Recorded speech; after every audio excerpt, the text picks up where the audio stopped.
paracord survival bracelets are pretty ingenious, but they have one problem. And that is that if you were to actually take the paracord apart, it would take you longer than you probably have in an emergency.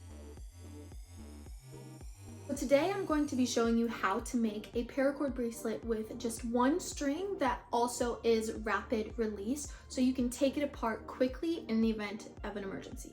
So for this bracelet, I have some 550 paracord, which I got off of Amazon, as well as these cool tactical buckles, which have a whistle and a compass in them. The first step in making our paracord bracelet is obviously get yourself the paracord. It's about to get messy.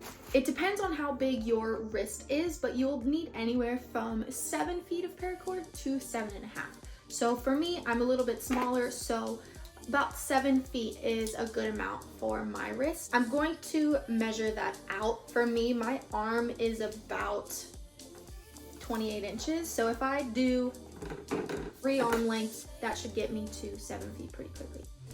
Next, I'm going to give this a snip snip, and I want to burn this end. So if you're a kid doing this, make sure you have some adult supervision because you don't want to get burned. So we're just going to give this a little burn. Then I'll just grab this old jar lid here and the end of my scissors, and while the paracord is still hot, we want to press that end flat, and then if there's any imperfections, we can trim that off, and this will make it so that it's easier to feed through the end of our buckle. Next, go ahead and grab your buckle, and we're going to begin by inserting the flat end of that paracord through one of the sides of the buckle. Then we will find the other end, then just pull it until you find the middle of that string, and then now you should have 2 strands that you can work with here. I'm going to start with the string on my left, and I'm going to make a loop with it and just use my pointer and my thumb to hold it in place. Then with the string that is on my right, I will wrap around that loop. And next I can make a second loop with this right string and feed it through my first loop. Then I'm going to hold the buckle and the string in my finger, and I'll pull the first loop tightly around my second loop. Now that is how you start it. To do the actual stitch, we will continue forming loops and inserting them through our first loop, but we don't have to do that step of wrapping around. So you'll see all I did was I made a loop with the string on the left, inserted it through the string on the right, then pulled that rightmost string tightly around my loop.